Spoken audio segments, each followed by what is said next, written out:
I am not a complex person. When it comes to watches, I am fairly easy to please.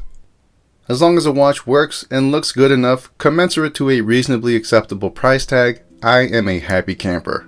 I could be nitpicky, but more often than not I choose not to be, simply because the watch in question usually functions perfectly fine.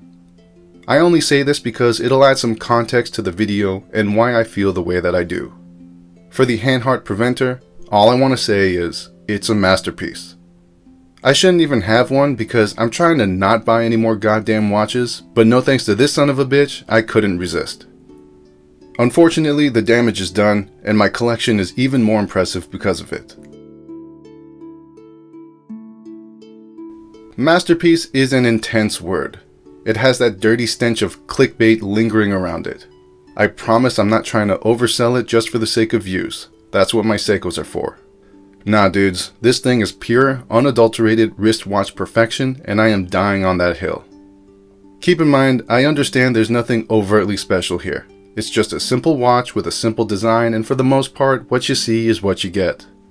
There's always going to be some mouth-breathing wrist incel that fixates on whatever mind-numbingly insignificant issue they can find here, but for me, I see nothing wrong. Admittedly, it's not a cheap watch. I bought mine brand new from an authorized Hanhart dealer for $1,600 out the door. You gotta be a special kind of stupid to spend over $1,000 on a watch, so don't come here looking for a drawn-out explanation on why it's such a great value. You can either afford it or you can't, and there's nothing else to talk about in regards to price. But while we're on that topic, I will say that the total observable and tangible experience in relation to cost is better than Rolex and Tudor. That might be a lot to unpack for some people, and I don't expect anyone to understand. All I'm saying, as an owner of a Rolex Explorer and Tudor Ranger, and someone who wants nothing more than the Explorer and Ranger to come out on top, is that the Hanhart Preventor has been a more enjoyable watch to own. Interpret that however you like. I will of course try and make my case the best I can, but the bottom line up front is that that's just how it is. So moving on, inside sits a Sellita SW200. If you're ever paranoid and wonder if brands are actually using the movement they say they're using, let me put your worries to rest.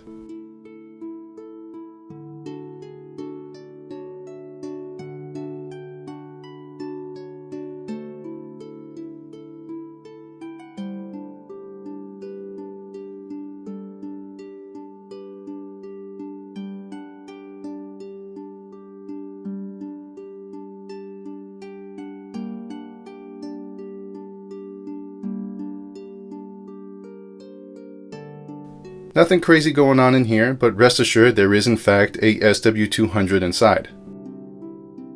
I appreciate the signed rotor, especially because they didn't have to and they did it anyways. With Germany having a rich horological pedigree, it would have been cool to see a German movement, but you can't beat the convenience of a Swiss Ebosch movement. It's serviceable anywhere, and the online support system for it is extensive. The Preventor comes with all the other obligatory bells and whistles you'd expect from any other watch. I can't speak to the proclaimed 150 meters of water resistance, but I can vouch for its performance in a pool, and as long as it can do that, then that's more than enough for me.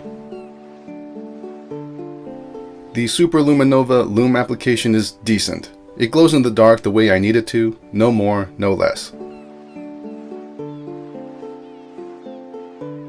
In typical German fashion, it's all straightforward without any unnecessary bloat, which results in a pleasantly thin yet sturdy case. The dimensions are good and synonymous with all the generally accepted numbers you'll see on the 1,000,001 YouTube channels out there.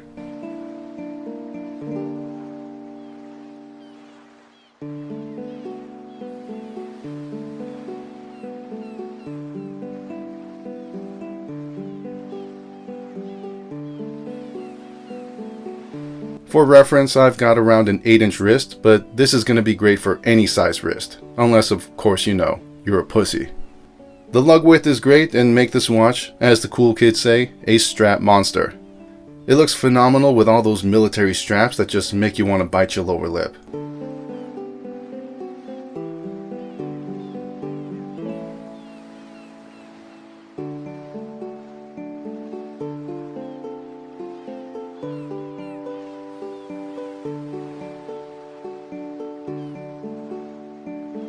And while I am a sucker for the whole NATO Zulu thing, the bracelet here is top notch. Of course, it's nothing you haven't seen before, but it's uniquely Hanhart, gorgeously simple, and I've got no complaints.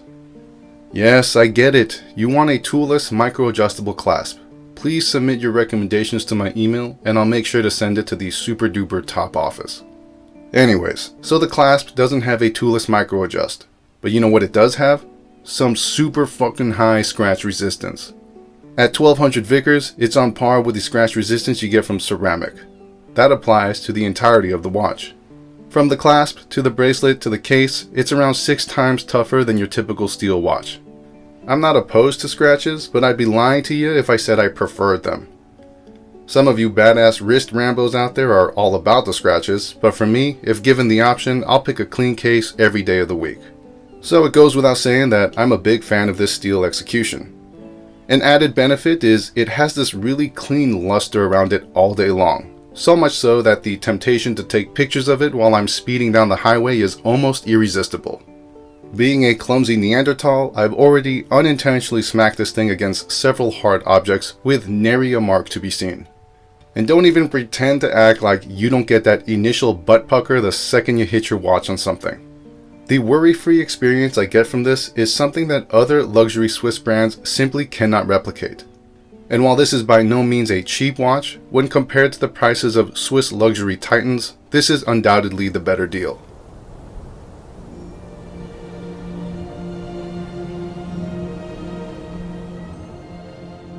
There's no doubt about it. This is a tough watch, perfect for the daily wear and tear of life, and even more so for the self-proclaimed watch nerd. From the specially treated steel to the rich history of the Hanhart brand, the Preventor talks the talk and more importantly, walks the walk. And as much as I absolutely did not need to add another goddamn watch to my collection, I can safely say that I'm quite happy I did. Maybe I'm just drinking the Kool-Aid, but at least it's sweet. But that's all for now. Stay classy. I sure as hell won't.